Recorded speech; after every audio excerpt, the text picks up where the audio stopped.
Sean O'Malley is doubling down on his surprising desire to train in Dagestan. In a recent interview with Daniel Cormier, who just so happens to be a longtime teammate of Khabib Nurmagomedov and Islam Makhachev, Suga admitted that he'd love to get a few sessions in with Team Khabib. He believes even just a little time training there would elevate his game massively, but Sean also knows the odds of that actually happening are slim. After all, one of his current rivals, Umar Nurmagomedov, trains with that camp, and that alone makes it complicated. Beyond that, Khabib's gym has a reputation for strict cultural guidelines. One infamous example was when a Dagestani fighter got punished at the gym just for having long hair. Shara Bullet, another high-level fighter, even had to refuse training there because they asked him to cut his hair. So yeah, Suga rocking his signature style probably isn't making it through the doors. Still, the idea isn't totally unheard of. Jon Jones once trained in Dagestan himself, showing that elite fighters do recognize the value of learning from that system. For now, O'Malley's climb toward the mountains remains out of reach. I also saw a clip the other day saying that you'd like to go wrestle with Khabib and those guys. Like, that is, would you really want to go? Those guys are nuts, man. No, I mean, it would be cool to be in the same room, train with them, you know, be a part of their session someday. Like, that'd be cool. I'm not trying to fucking go. Because at the end of the day, you still are mixed martial artists that want to just get better and can recognize if there's an opportunity to, right? Yeah, I mean, Khabib's an absolute legend. It would just be, you know, how many tricks and little tips and stuff you could learn from them in one session. Like, it'd be cool to do. Probably will never do it. Not going to Dagestan. You're like, I ain't going to Dagestan. I'm welcome there, but I mean, yeah, no, they're legends over there, and what they got going on is cool, and yeah, it'd be cool. I'm prepared for a 25-minute war. Like, I would not be surprised if I get my hand raised and knew first round KO, second round KO. I know I can put his lights out. I know I can. He's sloppy. He's mastered his style. He's really good at it. But it takes one mistake. And Aljo made that one mistake in the second round.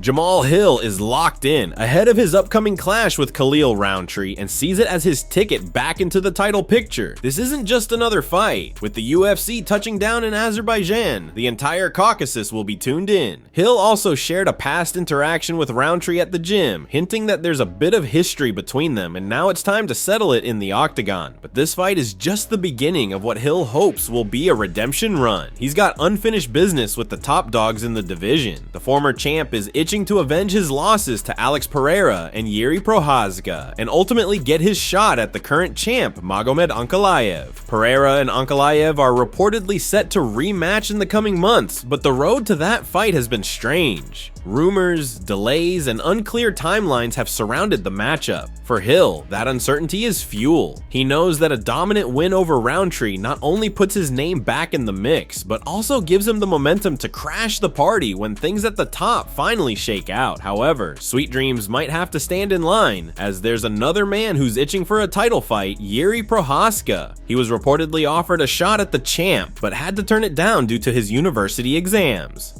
I just, you know, I got respect for him as a competitor, you know, so I want to, it's definitely somebody that I want to go in and I want to compete against. And some of the shit that comes from his social media, online and things like that is just like, bro, shut your dumb ass up.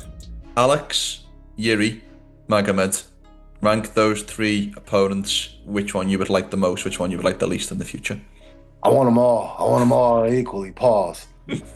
Gotta put the pause on that, but yeah, I got smoke for each one of them equally.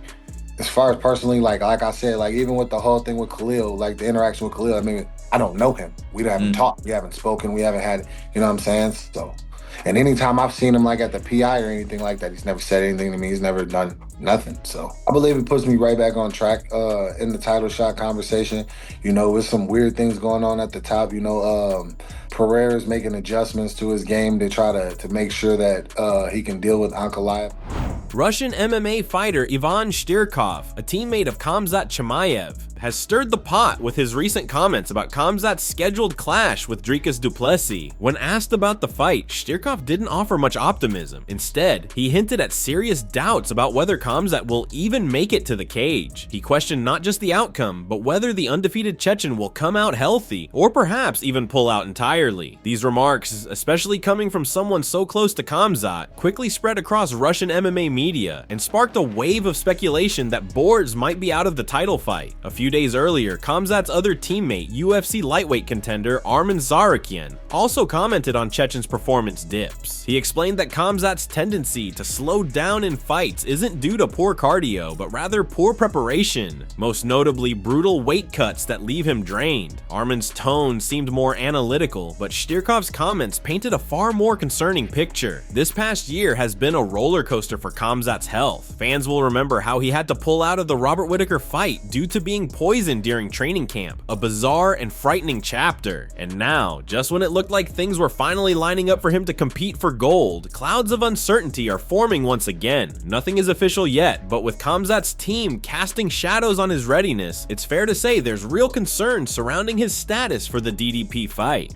Let's dive into the interview. Honestly, I don't think Khamzat will be able to handle DDP as easily as he did Usman and Whittaker. We saw with both of those guys how even a small difference in size and strength can make a big impact. Kamaru had enough physicality to keep him in check, but DDP is a different challenge. He's not an easy guy to take down or control.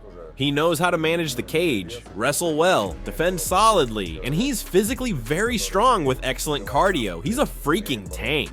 That said, with the way Khamzat's been cutting weight and how he's looked in training lately, there are definitely some questions about how ready he really is. Sometimes these things aren't obvious, but they do add up. So yeah, I'm curious what kind of shape he'll be in if he even makes it to the cage.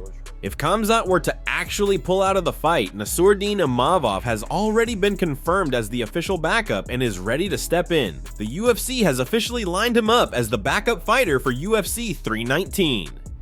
Chael Sonnen just revealed a jaw-dropping update that could finally push the Jon Jones versus Tom Aspinall fight over the finish line. According to Chael, Jones has been offered a guaranteed $12 million to take the fight, and the UFC reportedly had no issue agreeing to the number. That's not just a big payday, that's historic. Sonnen claims this would make Jones the highest paid fighter in UFC history, surpassing the likes of Brock Lesnar and Ronda Rousey. If this deal goes through, Jones's check would eclipse them all. Sonnen was adamant that Jones hasn't rejected the fight, despite all the rumors and frustration surrounding the delay. In fact, he thinks everything is pointing toward the fight happening, this massive payday being the latest and strongest hint. While Jones has been vague publicly, this kind of offer makes it hard to believe he'll walk away from the fight now. Assuming, of course, that Chael Sonnen's sources can be trusted. It's not just a career-defining fight in terms of legacy against Aspinall, it's also financially life-changing. If there were ever a time for the UFC to go all in on a super fight, this is it.